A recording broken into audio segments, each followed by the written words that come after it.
Assalamualaikum warahmatullahi wabarakatuh. Alhamdulillahi rabbil alamin wa bihi nasta'in wa alaihi natawakkal. Hasbunallahu wa ni'mal wakil. Wa la hawla wa la quwwata illa billahil aliyyil azim. Wassalatu wassalamu ala Rasulillah wa ala alihi wa sahbihi wa man tabi'ahu wa nasarahu wa ba'alah. A'udzu billahi minasy syaithanir rajim.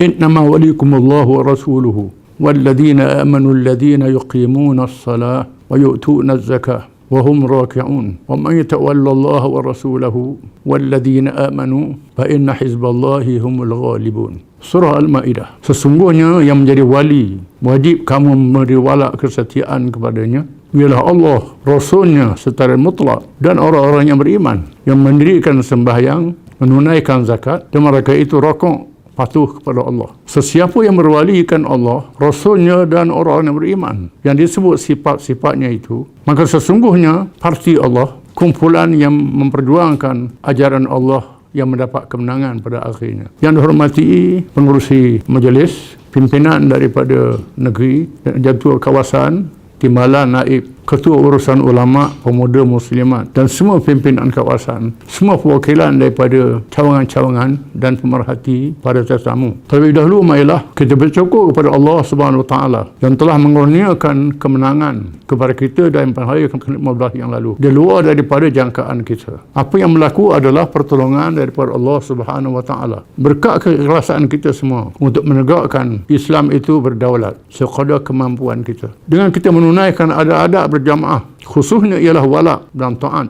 kepada kepimpinan parti secara mutlak kepada dasar parti Allah dan Rasul yang dijaga oleh Majlis Syura Ulama, dan seterusnya ialah merangka strategi menghadapi perjalanan perjuangan parti kita untuk pilihan raya. Kita dapati semua ahli-ahli kita di semua peringkat bekerjasama wala dan setia kepada keputusan parti, menerima strategi politik yang bertemakan perpaduan ummah, mengajak parti-parti besar orang Melayu, khususnya Parti Bersatu yang telah bersama dengan kita, dan mengajak kalangan UMNO yang bersedia dalam keadaan kita menempuh cabaran yang banyak, sama ada daripada luar termasuk dalam parti sendiri, yang teragak-agak untuk menerima keputusan yang diambil oleh parti. Namun demikian mereka wala setia taat kepada arahan parti. Mereka memberi kerjasama sokongan pada semua calon-calon yang bertanding di semua kawasan yang kita bertanding, termasuklah menunjukkan kesetiaan kita dalam tahalus, dalam ta'awun siasi dengan Parti Bersatu dan Parti Gerakan, di mana ahli-ahli kita bekerja tanpa membezakan di mana tempat dan siapa calonnya, menunjukkan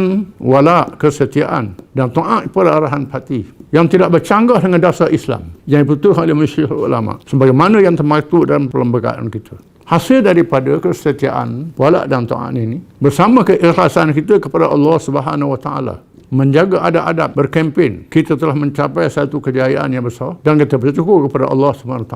Kita menyaksikan ada kekurangan, terlalu sedikit mereka yang tidak wala dan taat berparti disingkirkan, terkeluar daripada jamaah. Kita sangat duka cita dan sedih. Itu perkara biasa dalam perjuangan Islam yang disebut dalam sejarah perjuangan Islam sejak zaman Nabi SAW sehingga zaman mutaakhir. Itu berlaku asam garam dalam perjuangan. Kejayaan dicapai itu sepatutnya menjadi iktibar kepada kita untuk melangsungkan perjuangan kita di masa yang akan datang. Dalam keadaan kita bersatu di bawah payung perjuangan Islam ini, bersatu di atas dasar perjuangan dan matlamat perjuangan. Kita boleh berbeza pendapat tetapi tidak boleh berpecah. Alhamdulillah, ahli-ahli kita dapat memahami keadaan ini. Kita melangsungkan jentera pilihan raya dalam masa musim pilihan raya dengan keadaan yang baik. Dan begitulah sepatutnya selepas pilihan raya untuk menghadapi pilihan raya yang akan datang. Dan mengisi kemenangan yang telah kita capai mesti diisi dengan negeri yang telah kita capai kemenangan. Setelah berjaya di Kelantan, Terengganu dan Kedah, kita berjaya menawan Perlis. Dan kita mendominasi di Perak dan di Pahang. Ini satu perubahan. Dan kita ada kerusi di banyak negeri yang tak pernah kita ada kerusi. Di Selangor pernah ada dulu dan kita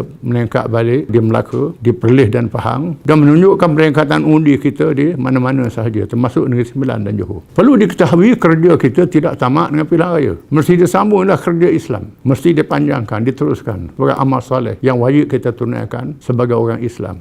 Kita menghadapi suatu keadaan yang sangat mencabar. Menghadapi orang Islam sendiri yang tidak memahami kewajipan berpolitik. Yang sangat membahayakan. Apabila peratus orang Islam keluar mengundi tidak tinggi sangat. Walaupun kita boleh menang. Peratus orang bukan Islam keluar mengundi meningkat. Ini membahayakan. Kerana kita meninggalkan satu kewajipan yang besar dalam Islam. Walaupun politik ini katanya fardu kifayah. Tetapi untuk menunaikan dalam keadaan yang terdesak menjadi fardu ain pada tiap-tiap orang Islam. Khususnya dalam menyertai pilihan raya sudah jadi fardu ain. Kefahaman ini perlu disebar di seluruh orang Islam khususnya. Dalam masa yang sama kita menarik sokongan daripada pihak yang lain yang bukan Islam supaya bersama dengan kita. Saya berharap kita punya tanggungjawab yang besar yang mesti kita tunaikan, iaitu mengisi negeri yang telah kita menang, menjaga kawasan-kawasan yang telah kita menang, mesti dijaga. Di sini besarnya peranan cawangan-cawangan menjalankan tugas, membantu wakil-wakil rakyat kita. Cawangan yang hidup bukan cawangan yang mati, membantu wakil rakyat kita. Tempat yang ada cawangan, tubuh cawangan, kerana melalui jumlah undi yang kita dapat tiap-tiap saluran itu boleh jadi asas untuk kita tubuh kecawangan di seluruh pelosok tanah air. Di mana kekuatan cawangan menjadi jentera parti sangat penting, bukan sahaja nak menghadapi pilihan raya umum, termasuk pilihan raya negeri, termasuk pilihan raya kawasan yang kecil yang akan berlaku bila-bila masa sahaja. So kita ada jentera dengan adanya cawangan, jangan kita kosong saja. Hal-hal ini perlu dipahami oleh ahli-ahli kita. Pihak negeri, pihak kawasan naklah aktif dalam melaksanakan agenda ini. Dan akhirnya saya ingatkan dengan firman Allah Ta'ala dan menjanjikan kemenangan dan syarat-syaratnya. Ya ayyuhalladzina amanu sabiru wasabiru warabitu wattaqullaha la'allakum tuflihun. Wahai orang yang beriman, bersabarlah kamu dalam menghadapi ujian dalam diri kamu sendiri, dalaman kamu sendiri, dan bersabarlah kamu dalam menghadapi ujian yang datang daripada musuh, dan bertugaslah kamu ribat fi sabilillah, di mana saja kamu ditugas dan diletakkan, dan bertakwa kepada Allah supaya kamu mendapat kemenangan dunia dan akhirat. Sekali itu sahaja. Wabillahi taufiq wal hidayah. Wassalamualaikum warahmatullahi wabarakatuh.